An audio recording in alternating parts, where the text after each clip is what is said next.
Good evening to all. I am Venkatesh from GDC Gadbal. Today topic is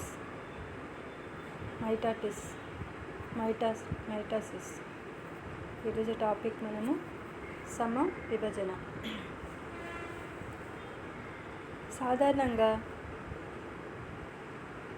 శుక్రకణము అండకణము కలిసి ఫలదీకరణం జరగడం వల్ల మనకు సంయుక్త బీజం ఏర్పడుతుంది. శుక్రకణ అండకణం కలయిక ద్వారా ఫలదీకరణం జరగడం వల్ల సంయుక్త బీజం ఏర్పడుతుంది. సంయుక్త బీజము ఏర్పడిన వెంటనే అనేక విభజనలను స్టార్ట్ చేస్తుంది. విభజన లోపల సమవిభజన ఉంటుంది, క్షయకణ విభజన ఉంటుంది. సమవిభజన, క్షయకణ విభజన, mitosis or meiosis. Two divisions are occur in zygote. So ఈ సమవిభజన, క్షయకణ విభజన ఎందుకు జరగాలి అంటే తల్లిదండ్రులు లేదా పేరెంట్ లోపల ఏ విధంగా స్ట్రక్చరు, ఆర్గనిజమ్స్ ఉన్నాయో, క్యారెక్టర్స్ ఉన్నాయో, తల్లిదండ్రుల్లో ఎటువంటి లక్షణాలు ఉన్నాయో ఆ లక్షణాలు రావడానికి మనకు సమవిభజన, క్షయకణ విభజన జరగాలి. అయితే ప్రత్యుత్పత్తి అవయవాల లోపల క్షయకణ విభజన జరుగుతుంది. మిగిలిన అన్ని అవయవాల లోపల సమవిభజన జరుగుతుంది. ప్రత్యుత్పత్తి అవయవాలు తప్ప మిగిలిన అన్ని అవయవాల్లో ఏర్పడడానికి కావాల్సిన కణాల లోపల సమవిభజన జరుగుతుంది.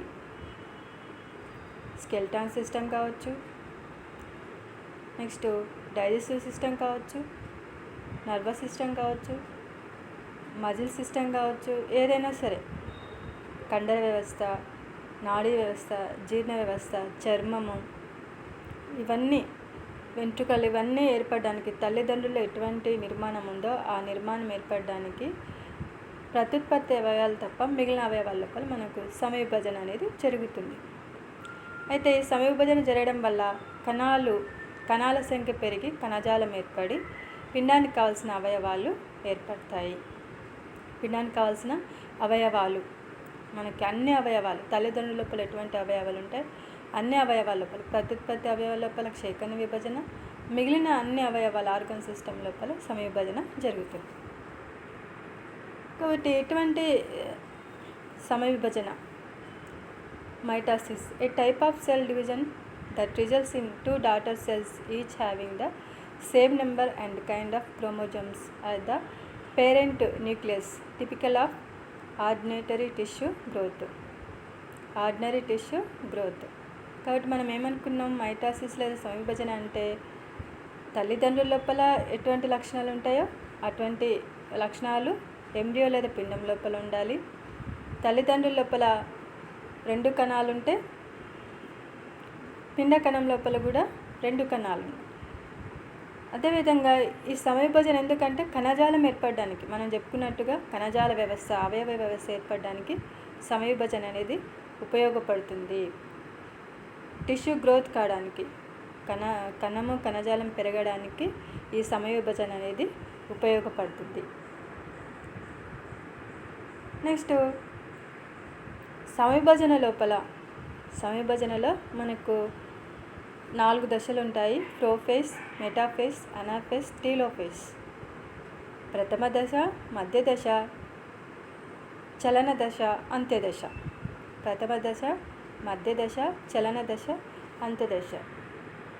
ప్రథమ దశ, మధ్య దశ, చలన దశ, అంత్యదశ. ఈ 4 దశలు మనకు సమవిభజన లోపల కనిపిస్తాయి. సమవిభజన లోపల ఈ 4 దశలు ఉంటాయి. వీటితో పాటు కణద్రవ్య విభజన, సైటోకైనోసిస్, కణద్రవ్య విభజన కూడా లాస్ట్కు సమవిభజన లోపల జరుగుతుంది. నెక్స్ట్ మనము ప్రోఫేజ్ లేదా ప్రథమ దశ. Prophase is the first stage of cell division in both mitosis and meiosis. Beginning after interphase, DNA has already been replicated when the cell enters prophase. The main occurrence in prophase are the condensation of the chromatin and the disappearance of the nucleus. Prophase అంటే మనకి ఏమేమి జరుగుతాయి? Nucleus membrane, next cytoplasm, ఇవన్నీ కూడా disappear అవుతాయి మనకు prophase లోపల. కాబట్టి మనం ఇక్కడ చూసుకుంటే దైహిక కణాల్లో సమవిభజన, ప్రత్యుత్పత్తి కణాలు లేదా జనక కణాల్లో క్షయకణ విభజన జరుగుతుంది. సమవిభజనలో 4 దశలు ఉంటాయి. ప్రథమ దశ, మధ్య దశ, చలన దశ, అంత్యదశ. సమవిభజనలో 4 దశలు ఉంటాయి. ప్రథమ దశ, మధ్య దశ, చలన దశ, అంత్యదశ. Prophase, metaphase, anaphase, telophase. కాబట్టి మనం ఫస్ట్ ప్రథమ దశ లేదా ప్రోఫేజ్. ప్రథమ దశ అత్యధిక కాలం జరుగుతుంది. ఈ దశలో కణము కణద్రవ్యం చిక్కగా మారుతుంది. క్రోమోజోమ్లు నీటిని కోల్పోవడం వల్ల సాంద్రీకరణ జరిగి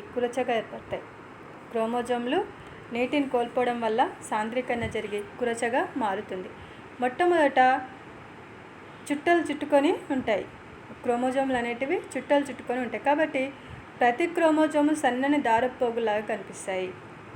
క్రోమోజోమ్లు కేంద్రకాన్ని ఈ నీటి గుండ్రంగా తర్వాత కణద్రవ్యాన్ని కోల్పోవడం వల్ల ఏమవుతాయి? కురచగా మారుతాయి, చుట్టలు చుట్టుకొని మనకు కనిపిస్తాయి. కాబట్టి క్రోమోజోము పోగులాగా కనిపిస్తాయి. కాబట్టి ప్రతి క్రోమోజోము ఒకే రకంగా ఉండి మెలికలు తిరిగి ఉన్న 2 పోగులను కలిగి ఉంటుంది. క్రోమోజోమ్లో ఉన్న ద్రవ పదార్థము కోల్పోవడం వల్ల ఏమవుతుంది? ఒకే రకంగా ఉండి 2 పోగులను కలిగి ఉంటుంది. ఈ పోగులను క్రోమాటిడ్లు అంటారు. దగ్గరగా కావడం వల్ల మనకు ఈ పోగులను క్రోమాటిడ్లు అంటారు. ఈ 2 క్రోమాటిడ్లు సెంట్రోమియర్ ద్వారా కలపబడి ఉంటాయి. మనకు క్రోమోజోమ్ స్ట్రక్చర్ తెలిస్తే క్రోమోజోమ్ లోపల ఏమేమి ఉంటాయి? సెంట్రోమియర్ ఉంటాయి, 2 బాహువులు ఉంటాయి, క్రోమాటిడ్లు అంటారు. కాబట్టి ఈ పోగులను క్రోమాటిడ్లు అంటారు. 2 క్రోమాటిడ్లు సెంట్రోమియర్ ద్వారా కలపబడి ఉంటాయి. ఈ సమయంలో క్రోమోజోమ్లు కేంద్రక త్వచం వద్దకు ప్రయాణం చేస్తాయి. నీటిని కోల్పోయిన క్రోమోజోమ్లు కేంద్రక త్వచం వద్దకు ప్రయాణం చేస్తాయి. అందువల్ల కేంద్రకం మధ్యలో ఖాళీ స్థలం ఏర్పడుతుంది. క్రోమోజోమ్ల చలనాన్ని సెంట్రిఫ్యూగల్ చలనం అంటారు. క్రోమోజోమ్ మధ్యలో ఉన్న క్రోమోజోమ్లు కేంద్రక త్వచం దగ్గరికి రావడం వల్ల ఇటువంటి చలనాన్ని సెంట్రిఫ్యూగల్ చలనం అంటారు. కేంద్రకాంశము, కేంద్రక త్వచం అదృశ్యమవుతాయి. అదృశ్యమవుతున్న కేంద్రక త్వచం అంతర్జీవ ద్రవ్యజాలకంతో కలిసిపోతుంది. ఎందుకంటే మనకు కేంద్రక త్వచానికి దగ్గరగా అంతర్జీవ ద్రవ్యజాలకం మీద ఎండోప్లాస్మిక్ రెటిక్యులం ఉంటుంది. కాబట్టి అంతరించిపోతున్న కేంద్రక త్వచము అంతర్జీవ ద్రవ్యజాలంతో కలిసిపోతుంది. కేంద్రక త్వచం అదృశ్యమైనట్లయితే ప్రథమ దశ పూర్తవుతుంది. సెంట్రియోలు ధ్రువాల వైపు ప్రయాణం చేయడము ప్రారంభమవుతాయి. మనకు ప్రథమ దశ లోపల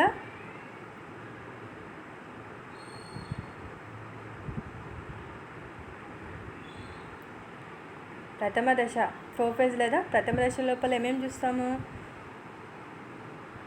క్రోమోజోమ్లో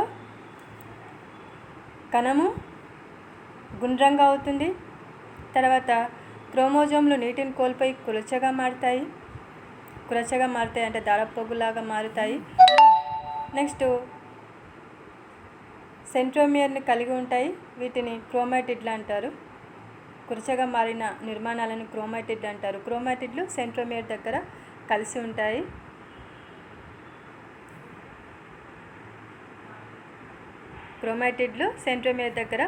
ఉంటాయి. నెక్స్ట్ ఈ కణద్రవ్యము లేదా సైటోప్లాజం కూడా అదృశ్యమవుతుంది. అదృశ్యం కావడం వల్ల ఈ క్రోమోజోమ్లు మామూలుగా కేంద్రకం మధ్యలో ఉంటాయి. కేంద్రకం మధ్యలో కాకుండా కేంద్రక త్వచం దగ్గరకు ప్రయాణం చేస్తాయి. కేంద్రక మధ్యంలో ఉన్న క్రోమోజోమ్లు కేంద్రక త్వచం దగ్గరికి ప్రయాణం చేస్తాయి. కేంద్రక త్వచం దగ్గరికి ఎప్పుడైతే ఈ క్రోమోజోమ్లు వస్తాయో మనం ప్రథమ దశ లోపల ఏమవుతుంది? నెమ్మదిగా కేంద్రక త్వచం కూడా అదృశ్యమవుతాయి. కేంద్రక త్వచం కూడా అదృశ్యమవుతాయి. కేంద్రక త్వచం నెమ్మదిగా ఎండోప్లాస్మిక్ రెటిక్యులం, మనం ఇది చూసేది అంతర్జీవ ద్రవ్యజాలకం. కాబట్టి అదృశ్యమవుతున్న కేంద్రక త్వచము ఎండోప్లాస్మిక్ రెటికులంతో కలిసిపోతుంది. కాబట్టి మనకి ఇక్కడ న్యూక్లియస్, కేంద్రకము, కేంద్రక త్వచం అదృశ్యమవుతాయి. కాబట్టి ఇక్కడ ఏమవుతుంది, క్రోమోజోమ్లు నెమ్మదిగా కణత్వచం దగ్గరికి ప్రయాణం చేయడం మొదలవుతాయి. ఇది ప్రథమ దశ. ప్రథమ దశ లోపల ఏమేమవుతుంది, nucleus disappears, chromatin condense into chromosomes, separation of centrosomes, formation of the mitotic spindle. ఓకేనా. కేంద్రకము ప్రథమ దశ లోపల ఏమేమి జరుగుతాయి, కేంద్రకము, కేంద్రక త్వచం అదృశ్యమవుతాయి. క్రోమోజోమ్లు నీటిని కోల్పోయి కురచగా తయారవుతాయి. వీటిని క్రోమాటిడ్లు అంటారు. క్రోమాటిడ్లు సెంట్రోమియర్ దగ్గర అతుక్కొని ఉంటాయి. నెమ్మదిగా ఈ క్రోమోజోమ్లు కేంద్రకము, కేంద్రక త్వచం లేకపోవడం వల్ల ప్రయాణం చేస్తాయి. ఈ లక్షణాలన్నీ మనకు ప్రథమ దశ లోపల కనిపిస్తుంది. ఇక్కడ చూస్తే చూడండి, కేంద్రకము, కేంద్రకము, కేంద్రకము, కేంద్రక త్వచము, ఇక్కడ క్రోమోజోమ్, క్రోమోజోమ్ ఇది కేంద్రకము, మధ్యలో కేంద్రక త్వచము, క్రోమోజోమ్. కాబట్టి క్రోమోజోమ్లు ఇక్కడ నీటిని కోల్పోయి మనకు సాధారణ క్రోమోజోమ్ స్ట్రక్చర్ లేదు. ఇక్కడ కురచగా అంటే దారంలాగా ఉంది. దారంలాగా ఉన్న క్రోమోజోమ్లు ఏర్పడతాయి. కేంద్రకం, కేంద్రక త్వచం అదృశ్యమవుతాయి. దీన్ని ప్రథమ దశ అంటారు. నెక్స్ట్ మధ్య దశ లేదా మెటాఫేజ్. మనకు మధ్య దశ లోపల, మధ్య దశలో కండే నిర్మాణం ఏర్పడుతుంది. క్రోమోజోమ్ల చలనం జరుగుతుంది. సెంట్రియోల్లు మొదటగా రెండుగా విభజన జరుగుతుంది. వాటిలో ఒకటి స్థిరంగా ఉంటుంది, రెండేది వ్యతిరేక ధ్రువం వైపుకు చేరుతుంది. ఒక్కొక్క సెంట్రియోల్ చుట్టూ జీవద్రవ్యము కొన్ని పోగులను ఏర్పరచుకుంటుంది. వీటిని నక్షత్ర కిరణాలు అంటారు. వీటిని నక్షత్ర కిరణాలు అంటారు. వీటిలో ఉన్న సెంట్రియోల్ను తారావతాలని అంటారు. మనకేమవుతుంది, మధ్య దశ లోపల కండే నిర్మాణం ఏర్పడుతుంది. క్రోమోజోమ్ల చలనము జరుగుతుంది. సెంట్రియోలు, క్రోమోజోమ్లో ఉన్న సెంట్రియోలు రెండుగా విభజన జరుగుతుంది.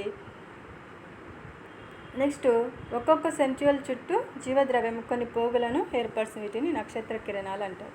ఇక్కడ చూడండి, మనకు మధ్య దశ, మధ్య దశ లోపల ఏమవుతుంది, కండే నిర్మాణం ఏర్పడుతుంది. కండే నిర్మాణము ఏర్పడుతుంది అంటే ఇట్లా విభజన జరగడానికి ఇది కండే నిర్మాణం ఏర్పడుతుంది. ఈ నిర్మాణం ఏర్పడడానికి ముందు క్రోమోజోమ్లో ఉన్న సెంట్రియోల్ రెండుగా విభజన చెందుతుంది. రెండుగా విభజన చెందుతుంది. అక్కడున్న ద్రవ పదార్థము సెంట్రియోల్ చుట్టూ నక్షత్ర కిరణాలను ఏర్పరిస్తే వీటిని తారావతాలు అంటారు. తారావతాలు లేదా నక్షత్ర కిరణాలను ఏర్పరుస్తాయి. ఇది మధ్య దశ లోపల జరుగుతుంది. కండే నిర్మాణం ఏర్పడుతుంది. ఈ కండే నిర్మాణానికి ఏర్పడడానికి ముందే సెంట్రియోల్ రెండుగా విభజన చెందుతుంది. సెంట్రియోల్ చుట్టూ జీవద్రవ్యము నక్షత్ర కిరణాలను ఏర్పరుస్తాయి. నెక్స్ట్ మధ్య దశ లోపలనే వెనువంటనే రెండు తారావతాల మధ్య ఉన్న జీవద్రవ్యము సూక్ష్మ నాళికలను లేదా కండే తంతువులను ఏర్పరుస్తుంది. వీటిని కలిపి విభజన కండే అంటారు. సూక్ష్మ నాళాలు లేదా కండే తంతువులను ఏర్పరుస్తుంది. వీటిని విభజన కండే అని అంటారు. తారావతాలు అదృశ్యమవుతున్న కేంద్రక త్వచంలోని ప్రోటీన్ల నుంచి ఏర్పడతాయి. తారావతాలు అనేటివి అదృశ్యమవుతున్న కేంద్రక త్వచం నుంచి ఏర్పడతాయని శాస్త్రజ్ఞుల అభిప్రాయం. సెంట్రియోల్లోని ప్రోటీన్ల నుంచి ఈ తారావతాలు ఏర్పడతాయని మరికొందరి అభిప్రాయం. కేంద్రక త్వచంలోని ప్రోటీన్ల నుంచి ఏర్పడతాయని స్పిండిల్ ఫైబర్ కొంతమంది భావన అయితే సెంట్రియోల్లోని ప్రోటీన్ల నుంచి ఏర్పడతాయని కొంతమంది భావన. మనకు metaphase. Metaphase is a stage of mitosis in the eukaryotic cell cycle in which chromosomes are at their second most condensed and coiled stage. These chromosomes carrying genetic information in the equator of the cell before beginning separated into each of the two daughter cells. ఇక్కడ చూస్తే మనకు metaphase లేదా మధ్య దశ. మధ్య దశ లోపల మనం ఏమనుకున్నాము, కండే నిర్మాణం ఏర్పడుతుంది. పోగులు ఉన్నాయి కదా, ఈ పోగులను కండే నిర్మాణం లేదా స్పిండిల్ ఫైబర్ అంటారు. కండే నిర్మాణం ఏర్పడుతుంది. ఈ కండే నిర్మాణం ఏర్పడడానికన్నా ముందు మనకు సెంట్రియోల్ రెండుగా విభజన చెందుతుంది. ఇది సెంట్రియోల్ రెండుగా విభజన చెందుతుంది. విభజన చెందిన తర్వాత సెంట్రియోల్ ధృవాల వైపుకు పోతాయి. ఒకటి స్థిరంగా ఉంటుంది, ఇంకొకటి ధృవాల వైపు పోతుంది. ఈ సెంట్రియోల్ చుట్టూ అక్కడున్న జీవద్రవ్యము తారావతాలను, నక్షత్ర కిరణాలను ఏర్పరుస్తుంది. నక్షత్ర కిరణాలను అంటారు. తారావతాలు లేదా నక్షత్ర కిరణాలు అంటారు. ఈ నక్షత్ర కిరణాలు సెంట్రియోల్ చుట్టూ నక్షత్ర కిరణాలు ఏర్పడిన తర్వాత మనకి పోగులు ఏర్పడతాయి. కండే పోగులు లేదా స్పిండిల్ ఫైబర్ అనే నిర్మాణం ఏర్పడుతుంది.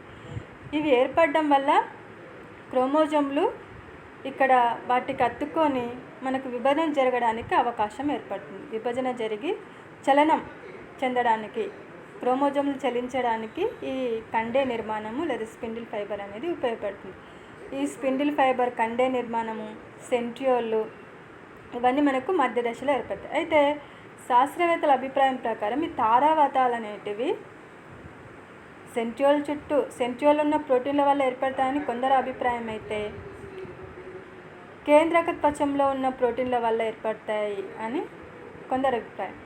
తారావతాలు లేదా నక్షత్ర కిరణాలు అనేటివి కేంద్రక త్వచంలో ఉన్న ప్రోటీన్ల వల్ల ఏర్పడతాయని కొందరు అభిప్రాయము, లేదు సెంట్రియోల్లో ఉన్న ప్రోటీన్ల వల్ల ఏర్పడతాయని కొందరి అభిప్రాయం. కాబట్టి మనకు మధ్య దశలో ఏమవుతుంది?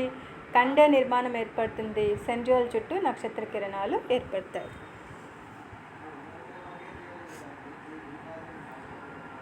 నెక్స్ట్ మధ్య దశ లోపలనే మనకు కండే యొక్క మధ్య భాగాన్ని మధ్య ఫలకం అంటారు. ప్రతి పోగులో 95% ప్రోటీను, 5% RNA ఉంటుంది. ప్రతి పోగు లోపల మనం చూసుకున్న ఈ మెటాఫేజ్, ఈ పోగు లోపల ఈ ఎల్లో కలర్ పోగు ఉంది కదా, ఈ ఎల్లో కలరు పోగు లోపల మనకు 95% ప్రోటీన్లు, 5% RNA పదార్థం ఉంటుంది. ఎల్లో కలర్లో ఉన్న ఈ పోగుల వంటి నిర్మాణాలను కండే పోగులు అంటారు. ఈ కండే పోగు లోపల 95% ప్రోటీన్లు, 5% RNA ఉంటుంది. నెక్స్ట్ ప్రోటీన్ పరమాణువులు SS బంధనాలతో కలపబడి ఉంటాయి. కండెలో 3 రకాలైన పోగులు ఉంటాయి. ఈ కండె లోపల 3 రకాల పోగులు ఉంటాయి. అవిరాల తంతువులు, క్రోమోజోమల్ తంతువులు, ఇంటర్జోనల్ తంతువులు. అవిరాల తంతువులు, క్రోమోజోమల్ తంతువులు, ఇంటర్జోనల్ తంతువులు. ఈ రకమైన తంతువులు ఫస్ట్ మధ్య దశ లోపల ఉన్నాం, మనము మెటాఫేజ్ దశ లోపల ఉన్నాము. వీటి లోపల 3 తంతువులు ఏర్పడతాయి. మనం కండే నిర్మాణం అనుకున్నాం కదా, కండే నిర్మాణం లోపల 3 రకాల పోగులు ఉంటాయి. అవిరాల తంతువులు, క్రోమోజోమల్ తంతువులు, ఇంటర్జోనల్ తంతువులు. అవిరాల తంతువులు, ఈ రకమైన తంతువులు 2 తారావతాలను కలుపుతాయి. పైవైపు కింది వైపు ఉన్న తారావతాలను, మనం అనుకున్న తారావతాలను, సెంట్రియోల్ లేదా తారావతాలను కలిపే వాటిని అవిరాల తంతువులు అంటారు. క్రోమోజోమ్ యొక్క సెంట్రోమియర్ నుంచి తారావతం వరకు ఏర్పడి ఉంటుంది. సెంట్రోమియర్ నుంచి తారావతం వరకు మనకు క్రోమోజోముల తంతువులు ఉంటాయి. క్రోమోజోమ్ యొక్క సెంట్రోమియర్ నుంచి తారావతం వరకు క్రోమోజోముల తంతువులు ఉంటాయి. అవిరాల తంతువులు, క్రోమోజోముల తంతువులు, ఇంటర్జోనల్ తంతువులు. ఈ రకమైన తంతువులు సమవిభజనలో చలన దశలో మాత్రమే కనిపిస్తాయి. ఇవి 2 పిల్ల సెంట్రియోల్ మధ్య ఏర్పడతాయి. కాబట్టి మధ్య దశ లోపల కండే నిర్మాణం ఏర్పడుతుంది. కండే నిర్మాణం లోపల 3 రకాల తంతువులు ఉంటాయి. అవిరాల తంతువులు, క్రోమోజోమల్ తంతువులు, ఇంటర్జోనల్ తంతువులు. అవిరాల తంతువులు, క్రోమోజోమల్ తంతువు, ఇంటర్జోనల్ తంతువులు.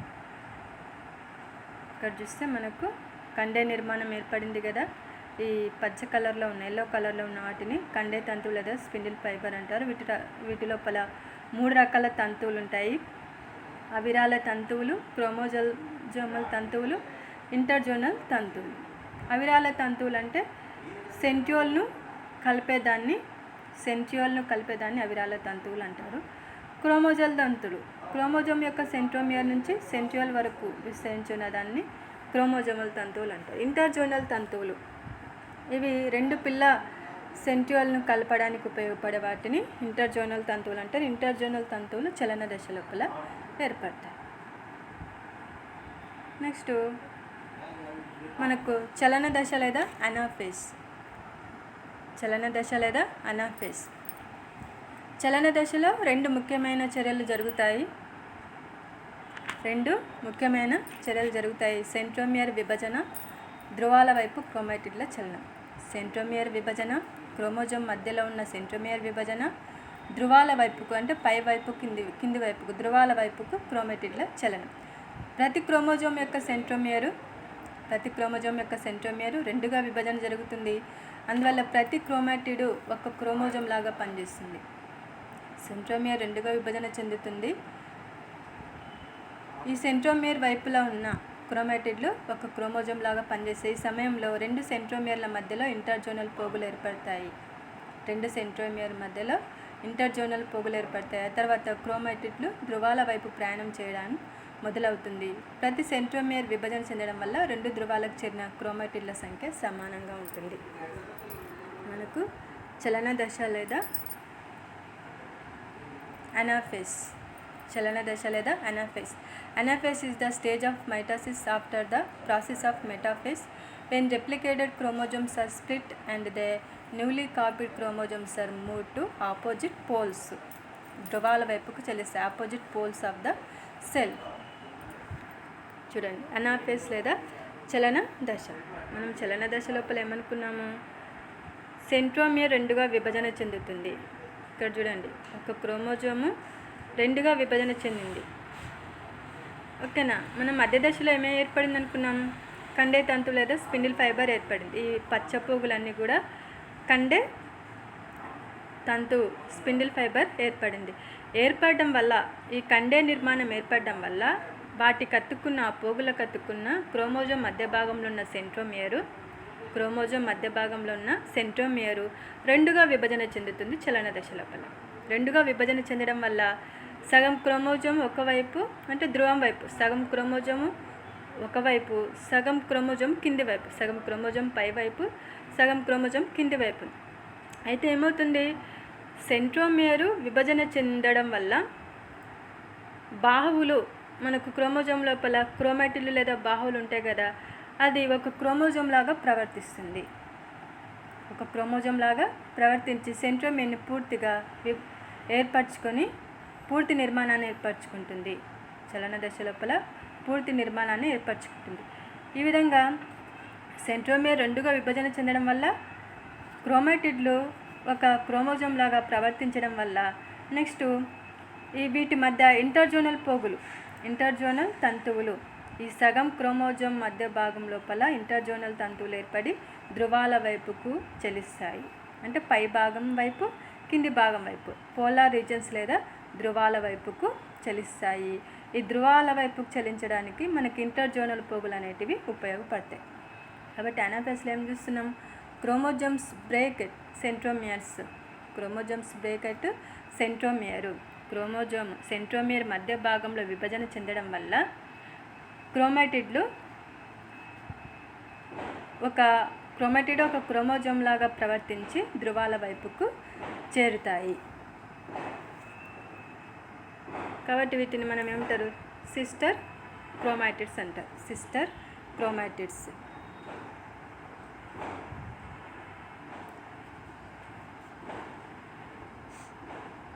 నెక్స్ట్ అంత్యదశ లేదా టీలోఫేజ్. ప్రథమ దశలో జరిగిన సంఘటనలన్నీ అంత్యదశ లోపల వ్యతిరేక దశలో జరుగుతాయి. క్రోమోజోమ్లు ధ్రువాల వైపు చేరుకుంటాయి. కేంద్రకాంశం ఏర్పడతాయి. ఒక్కొక్క పిల్ల కేంద్రకంలో జనక కణంలో ఉన్న క్రోమోజోమ్ల సంఖ్య సమానంగా ఉంటుంది. కండెపోగులు అదృశ్యమవుతాయి. ధారావతాలు అదృశ్యమవుతాయి. క్రోమోజోమ్లు పొడవైన పోగుల్లాగా ఏర్పడి వ్యక్తిత్వాన్ని కోల్పోతాయి. కణపదార్థ విభజన చలన దశ చివరిలో కానీ మధ్య దశ ప్రారంభమవుతుంది. మనకి ఇక్కడ చూస్తే telophase is the final stage in the both meiosis and mitosis in a eukaryotic cell. During telophase, the effects of prophase and prometaphase are reversed. ఏమనుకున్నాం మనము? అంత్యదశ అనేది ప్రథమ దశకు వ్యతిరేకంగా ఉంటుంది. ప్రథమ దశలో జరిగిన సంఘటనలన్నీ అంత్యదశ లోపల వ్యతిరేకంగా ఉంటాయి. మనం ప్రథమ దశ లోపల ఏమనుకున్నాము? కేంద్రకము కేంద్రక త్వచం అదృశ్యమవుతాయి. క్రోమోజోమ్లు నీటిని కోల్పోయి కురచగా తయారవుతాయి. కురచగా తయారవుతాయి. కేంద్రకము కేంద్రకాంశము అదృశ్యమవుతాయి. ఇది ప్రథమ దశ లోపల జరుగుతుంది. ఇక్కడ అంత్యదశ లోపల ఏమవుతుంది? కేంద్రకము మనకు చలన దశలో ఏమవుతుంది? సెంట్రోమియర్ మధ్యగా విభజన చెందడం వల్ల ఒక క్రోమాటిడ్ పైన ఉన్న క్రోమాటిడ్, సెంట్రోమియర్ పైన ఉన్న క్రోమాటిడ్లు ఒక పూర్తి క్రోమోజోమ్ లాగా ప్రవర్తిస్తాయి. కాబట్టి ఇంటర్జోనల్ తంతువులు ఏర్పడి ధృవాల వైపుకు చలిస్తాయి. సగం మధ్య భాగంలో చేరిన సెంట్రోమియర్ ఇంటర్జోనల్ తంతువుల సహాయంతో ధృవాల వైపుకు చేరుతాయి. ధృవాలంటే పైనికి కిందికి ధృవాల వైపుకు చేరుతాయి. ఎప్పుడైతే ధృవాల వైపుకు చేరుతాయో సెంట్రోమియర్ విభజన చెందిన క్రోమాటిడ్లు ధృవాల వైపుకు చేరుతాయో అంత్యదశలో ఏమవుతుంది? మనకు టీలోఫేజ్లో అంత్యదశలో ఏమవుతుంది? ఆ రకమైన క్రోమోజోమ్ చుట్టూ మనకు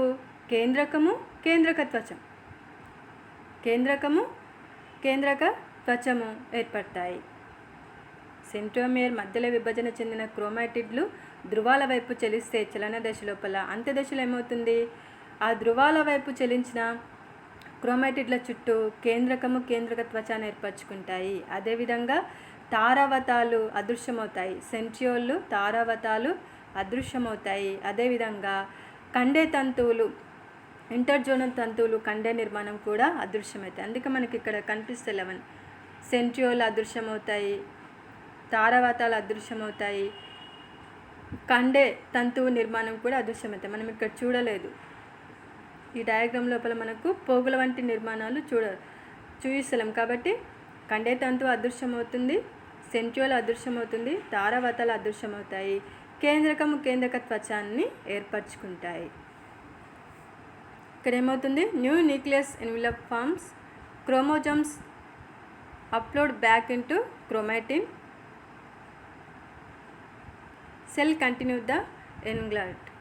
మనకు కేంద్రక త్వచము ఏర్పడతాయి, సెంట్రియోలు తారావతాలు అదృశ్యమవుతాయి, నెక్స్ట్ కండే నిర్మాణం కూడా అదృశ్యమవుతుంది. ఇది అంత్యదశ లేదా టీలోఫేజ్. కాబట్టి మనం ఏమనుకున్నాం?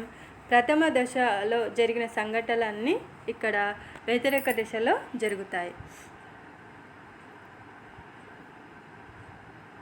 కాబట్టి ప్రథమ దశ లోపల మనము సమవిభజన లోపల ప్రథమ దశ, మధ్య దశ, చలన దశ, అంత్యదశ, ప్రోఫేజ్, మెటాఫేజ్, అనాఫేజ్, టీలోఫేజ్ అంటే 4 దశలను మనము చూసుకున్నాం.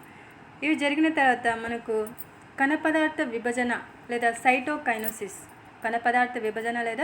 సైటోకైనసిస్ కూడా జరుగుతుంది. జీవపదార్థ విభజనను కణపదార్థ విభజన అంటారు. కణపదార్థ విభజన అంటారు. దీనిలో మొదట కణం యొక్క 2 వైపుల మధ్య భాగంలో కుంచనాలు ఏర్పడతాయి. కుంచనాలు క్రమంగా ఒకదాని వైపు మరొకటి పెరుగుతూ చివరకు కణాన్ని 2గా విభజించడం వల్ల 2 పిల్ల కణాలు ఏర్పడతాయి. మనం ఇక్కడ చూసుకుంటే సైటోకైనోసిస్ లేదా కణద్రవ్య విభజన. ప్రథమ దశ లోపల ఏమనుకున్నాము? కేంద్రక త్వచం అదృశ్యమయ్యాయి, క్రోమోజోమ్ నీటిని కోల్పోయి కుర్చగా మారాయి. మధ్య దశ లోపల కండే నిర్మాణం ఏర్పడింది, సెంట్రియోలు తారావతాలు ఏర్పడ్డాయి.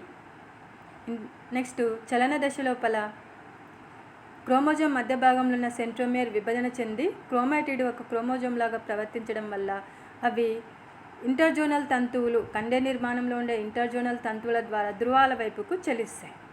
నెక్స్ట్ అంత్యదశ లోపల ధృవాల వైపుకు చలించిన ఈ క్రోమాటిడ్ల చుట్టూ కేంద్రక త్వచం ఏర్పడతాయి. అంత్యదశ లోపల ఇంకో ముఖ్యమైన అంశాలు ఏంటంటే కండే తంతు అదృశ్యమవుతుంది, సెంట్రియోల్ కూడా అదృశ్యమవుతాయి, తారావతాలు అదృశ్యమవుతాయి. ఈ విధంగా కేంద్రక త్వచము ఏర్పడిన తర్వాత మనకు మధ్య భాగం లోపల ఈ విధంగా కుంచనం ఏర్పడుతుంది. 2 వైపులా కుంచనం అంటే దగ్గరికి కావడం జరుగుతుంది మధ్య భాగం లోపల. ఈ మధ్య భాగం లోపల కుంచనం జరగడం వల్ల, అటు ఇటు కుంచనం జరగడం వల్ల ఏమవుతుంది, జీవ పదార్థ విభజన కూడా జరుగుతుంది. మనం సైటోకైనసిస్, కణద్రవ్య విభజన అంటే ఏంటంటే కేంద్రక త్వచాన్ని ఏర్పరచుకున్న క్రోమోజోమ్ల చుట్టూ కణద్రవ్యం కూడా ఉండాలి. ఆ కణద్రవ్యం కూడా విభజన జరిగిందంటే ఇక్కడ మనకు 2 కణాలు ఏర్పడ్డాయని, 2 పిల్ల కణాలు ఏర్పడ్డాయి. మనకు సమవిభజనలో మైటోసిస్ అంటే ఒక కణం నుంచి 2 కణాలు ఏర్పడడం, ఒక కణం నుంచి 2 కణాలు. కాబట్టి మనకు కావాల్సిన ఒక కణం నుంచి 2 కణాలు ఈ సైటోకైనోసిస్ యొక్క కణద్రవ్య విభజన వల్ల సైటోప్లాజం యొక్క విభజన ద్వారా పూర్తవుతుంది. సైటోకైనోసిస్ చూస్తుంది ఇక్కడ మనకు కుంచనం మధ్య భాగం లోపల ఈ విధంగా కుంచనం ఏర్పడి విభజన జరగడం వల్ల ఒక కణం నుంచి మనకు 2 కణాలు ఏర్పడ్డాయి. దీన్ని సమవిభజన అంటారు. నెక్స్ట్ సమవిభజన యొక్క ప్రాముఖ్యత, ఇంపార్టెన్స్. సమవిభజన యొక్క ఇంపార్టెన్స్ మనం ఇంట్రడక్షన్లో చెప్పుకున్నట్లు శుక్రకణం అండకణం కలిసి ఫలదీకరణం జరగడం వల్ల సంయుక్త బీజం ఏర్పడుతుంది, జైగోట్ ఫామ్ అవుతుంది.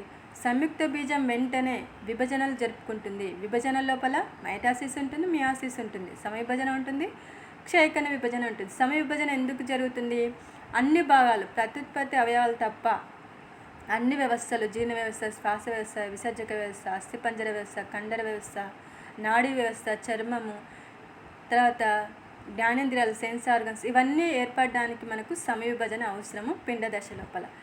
అటువంటి కణజాలము, కణ వ్యవస్థ, అవయవ వ్యవస్థ ఏర్పడడానికి మనకు సమవిభజన ఉపయోగపడుతుంది. కాబట్టి ఫస్ట్ పాయింట్ ఏంటి, సమవిభజన దైహిక కణాల్లో మాత్రమే జరుగుతుంది. ప్రత్యుత్పత్తి అవయవాలు తప్ప మిగిలిన కణాల లోపల సమవిభజన జరుగుతుంది. సమవిభజన వల్ల పిల్ల కణాలు జనక కణంలో ఉన్న క్రోమోజోమ్లను పొందుతాయి. మనకు పేరెంట్ తల్లిదండ్రుల లోపల ఎటువంటి కణాలు ఉంటాయో అటువంటి కణాలు మనకు పిండ కణం లోపల కూడా చూడవచ్చు. సమవిభజన వల్ల వివిధ కణజాలాలు ఏర్పడతాయి. మనం అనుకున్నట్టుగా ఫస్ట్గా అన్ని రకాల వ్యవస్థలు, ప్రత్యుత్పత్తి తప్ప మిగిలిన వ్యవస్థలకు సంబంధించిన కణజాలం ఏర్పడాలంటే మనకు సమవిభజన కంపల్సరీ జరగాలి. కొన్ని సమయాల్లో కణజాలంలోని కణాలు కొంతకాలం తర్వాత చనిపోయిన లేదా నశించిన తర్వాత వాటి స్థానంలో కొత్త కణాలు సమవిభజన వల్ల ఏర్పడతాయి. మనకు దేహం లోపల ఏమైనా పుండ్లు, గాయాలు ఏమైనా అయితే మనకు కొన్ని రోజుల తర్వాత మళ్ళీ మనకు కొత్త చర్మం వస్తుంది. ఆ కొత్త చర్మం అనేది మనకు కేవలం సమవిభజన వల్ల మాత్రమే జరుగుతుంది. కాబట్టి ఇది సమవిభజన యొక్క ప్రాముఖ్యత.